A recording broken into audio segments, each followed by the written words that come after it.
Na verdade, eu quero fazer dois registros que reputo da maior importância. Entretanto, já deveria ter feito ou na terça-feira ou na quarta-feira passada, ontem, portanto. No entanto, os afazeres foram intensos e eu não tive a oportunidade de ocupar a tribuna aqui do Senado Federal para assim o fazê-los.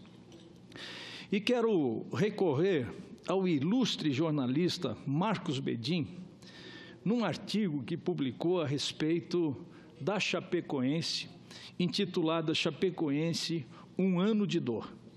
E, por dever de ofício, eu peço licença ao ilustre jornalista para sintetizar, nesse momento aqui, nos anais do Senado Federal, a importância desse desastre, desse acontecimento que aconteceu há aproximadamente um ano atrás. Diz ele, a quem faço as minhas palavras: nesta quarta-feira passada, ou na quarta-feira passada, os chapecoenses cerraram os olhos, elevaram os pensamentos aos céus e pronunciaram uma prece silenciosa em memória das vítimas do acidente com o avião que transportava a Chapecoense à Colômbia.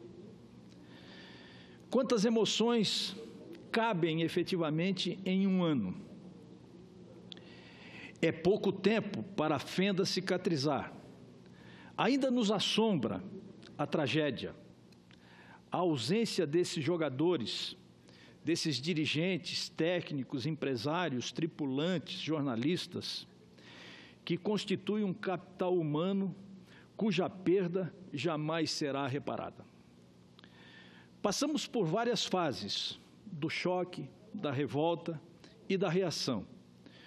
O choque da perda de 71 vidas potencializados pela constatação da cadeia de erros na gestão da navegação, de um piloto protagonista viciado em voar sem combustível, fatores previsíveis e evitáveis.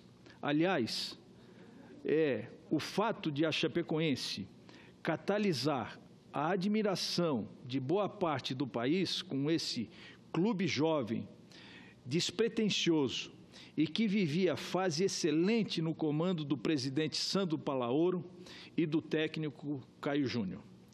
Aliás, o Sandro Palaoro, que era o presidente da Chapecoense, dias antes da tragédia, eu mesmo estive em Chapecó, onde fui conversar com o Sandro Palaoro, cujo convite foi formulado por mim, pelo deputado Mauro Mariani e por dirigentes do nosso partido do Estado de Santa Catarina, para que ele viesse a disputar as eleições como candidato a prefeito do município de Chapecó, pois não houve tempo suficiente. Infelizmente, a tragédia o levou. O impacto foi planetário dessa tragédia. Povos de todos os continentes choraram com os brasileiros. A revolta pela incompreensível perda foi inevitável. Os dias ficaram longos e as horas amargas. Eram muitas emoções, informações a processar, muitas incertezas. O apoio do clube, da comunidade, da imprensa, das empresas e de milhares de voluntários permitiu articular uma reação gradual e determinada para vencer o imobilismo da dor. Com transparência e espírito público, a diretoria da Chapecoense conduziu a reação, amparou as famílias, assegurou indenizações e adotou providências cabíveis naquele momento. O primeiro ano pós-tragédia foi angustiante, torturoso e torturante. Os percalços da jornada de recomeço não empanam o brilho de uma vitória e de um desafio conquistados pelos chapecoenses. O de permanecer na Série A do Campeonato Brasileiro, na elite do futebol brasileiro. É assim que honramos todos os que partiram, Futebol é uma atividade humana impregnada pela paixão. E onde predomina a paixão, não se deve exigir lucidez e racionalidade. Por isso é preciso relativizar eventuais exageros de torcedores e outros personagens que, nesse interregno de 12 meses, às vezes foram anjos, às vezes algozes. Chapecó e chapecoense têm uma mensagem ao mundo. Sofremos, mas reagimos e perseveramos. Esta é uma homenagem que presto a chapecoense quando completa, ou quando completou, um ano da tragédia que vitimou 71 pessoas, dentre elas jogadores, dirigentes, técnicos, empresários, tripulantes e jornalistas. Outro registro que eu queria fazer, senhor presidente, dentro do tempo ainda que me resta, muito embora eu gostaria de ter um pouco mais de tempo, mas eu quero mencionar a Vossa Excelência que eu requeri a esta presidência, também esse registro é intempestivo, mas me obrigo a fazê-lo, tamanha a relevância, a envergadura que esse fato representa para todos os catarinenses e, sobretudo, para os florianopolitanos, cidade em que eu tive a honra de administrar por 2 mandatos consecutivos. Portanto, eu requeri a esta presidência, nos termos dos artigos 218 e 221 do Regimento Interno do Senado Federal, fosse registrado nos anais dessa casa voto de pesar pelo falecimento do radialista, publicitário e professor Eurídice Antunes Severo, personalidade marcante da comunicação do Estado de Santa Catarina, ocorrido na terça-feira, já no dia 22 de novembro de 2017, na cidade de Florianópolis. Eurídice Antunes Severo nasceu em Alegrete, no Rio Grande do Sul, no dia 2 de agosto de 1932, passando a viver em Florianópolis desde o final da década de 50. Personalidade de raros atributos, notabilizou-se como extraordinário comunicador da Rádio Clube Paranaense, ocasião em que foi eleito o melhor animador da emissora em 1955, onde eu não era nem nascido ainda naquela oportunidade. O sucesso se repetiu na Rádio do Paraná em 1956. No final deste ano, transferiu-se para a Rádio Diário da Manhã de Florianópolis, onde teve passagem destacada.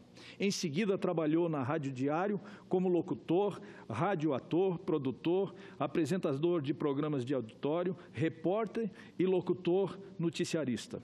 Emprestou sua inteligência ao serviço público ao aceitar em 1980 o desafio de exercer o cargo de secretário de comunicação do governo do estado de Santa Catarina, realizando à frente desta pasta um trabalho digno de nota e de aplauso. Em razão do reconhecimento de sua dedicação à cultura, revelada pela impressionante publicação de artigos e livros, foi eleito imortal da Academia Catarinense de Letras e Artes. Percebe-se assim, senhor presidente, que a vida de Eurídice Antunes Severo foi uma verdadeira história de sucesso que, portanto, merece ser registrada.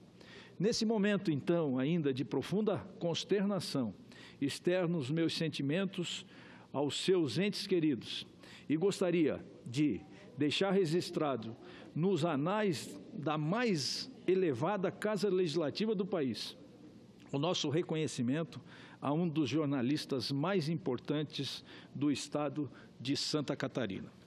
Além disso, senhor presidente, já que Vossa Excelência me permite, eu queria rapidamente abordar um tema que eu julgo a mais importante, mais elevada necessidade, para mencionar que os discursos aqui no Senado Federal se sucedem e os problemas continuam ainda à nossa frente.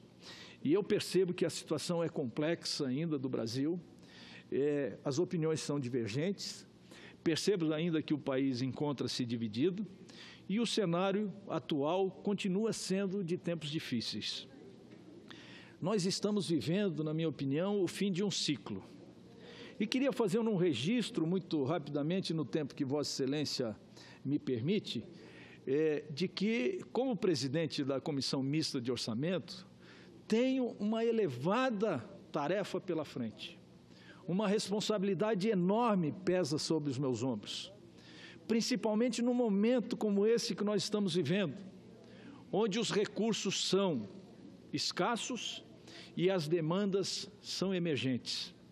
Mas, na medida do possível, todos os membros da Comissão Mista de Orçamento, a quem quero destacar a sua relevância, a sua importância, inclusive Vossa Excelência, senador José Medeiros, faz parte, e que nós estamos construindo e construímos até agora um ambiente de harmonia, de equilíbrio, de serenidade, de entendimento e de acordo, para que os trabalhos possam seguir no seu ritmo, da sua racionalidade e da sua normalidade.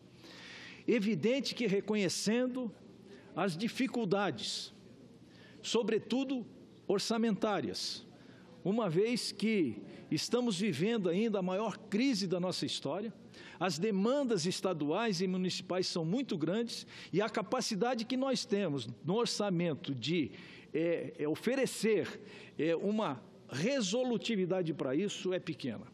Portanto, eu quero aqui mencionar de que não exijam de mim como presidente da Comissão Mista de Orçamento, nem do relator geral do orçamento, que é o deputado federal Cacá Leão, digno representante da Bahia, deputado que eu admiro, tenho estima e consideração.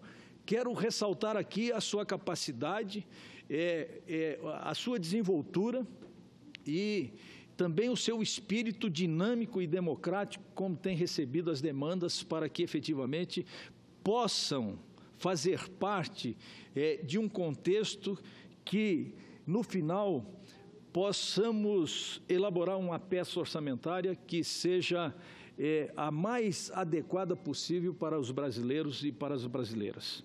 Pois muito bem, senhor presidente, essa é uma tarefa muito grande que nós temos pela frente e na próxima segunda-feira, já marcamos, está pautado, às 8 horas da noite, portanto às 20 horas, para nós começarmos a analisar e deliberar e votarmos quanto aos relatórios setoriais. Então, eu quero fazer aqui um apelo, quero fazer aqui uma convocação,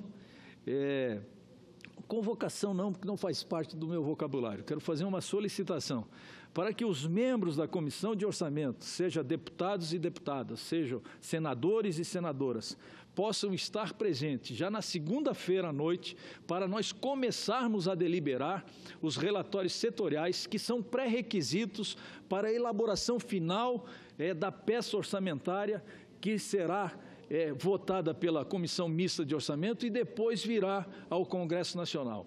O presidente Eunício me alertou que gostaria de votar o orçamento no dia 14 de dezembro. Olha só, e no dia 14 de dezembro estava previsto no nosso calendário para nós votarmos a peça orçamentária na Comissão Mista de Orçamento. Portanto, é preciso fazer um esforço para antecipar a votação na Comissão Mista para, no mínimo, no dia 12. E isso, evidentemente, que na próxima semana vamos conversar com as lideranças, com os líderes que compõem a Comissão Mista de Orçamento, para verificar efetivamente dessa possibilidade. Pois bem, senhor presidente, essa é uma questão importante a ser destacada, mas, sobretudo, eu quero ainda mencionar que a irresponsabilidade fiscal nos levou a uma crise sem precedente na nossa história.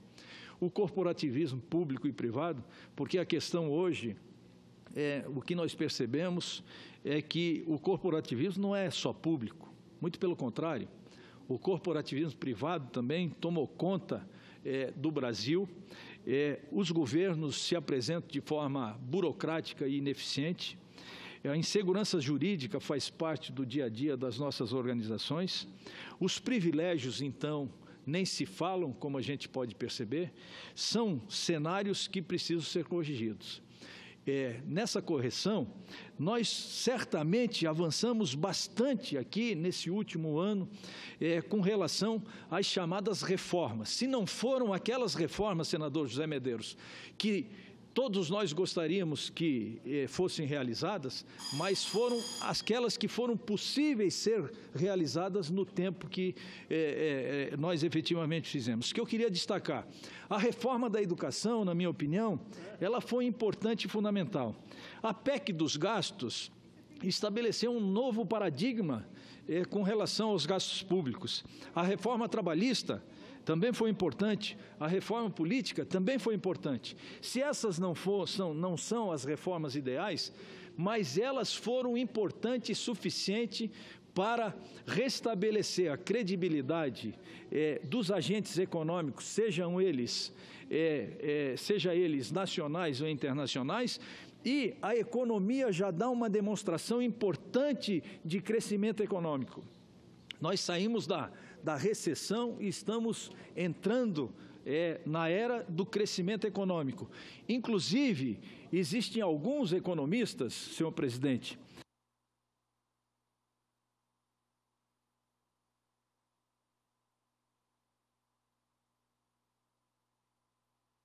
inclusive, senhor presidente, muito obrigado, e eu vou concluindo. Existem economistas que estão prevendo que o Brasil pode crescer o ano de 2018 até 4%, o que eu acho uma previsão extremamente otimista. Mas se isso acontecer, o cenário brasileiro se altera completamente, na medida que, certamente, nós vamos diminuir substancialmente o desemprego. Com a diminuição do desemprego, nós vamos inflar os recursos para a Previdência Social e, com isso, nós vamos retomar a capacidade de investimento e de desenvolvimento do nosso país.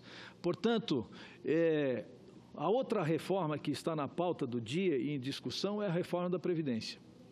Essa é uma matemática que não fecha e que nós precisamos nos debruçar sobre ela, porque nós vamos dispor de recursos públicos em torno de 770 bilhões de reais com a Previdência Social para o exercício de 2017.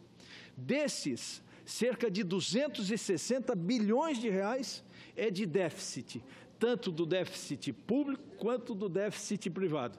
Portanto, é uma matemática que efetivamente não fecha. Ou nós nos debruçamos sobre isso, porque isso representa 63% de todas as despesas do governo federal. Ora, é simples, é uma matemática que não fecha. Vai chegar o momento, se nós não tomarmos uma providência, de não ter mais dinheiro para efetivamente pagar os aposentados.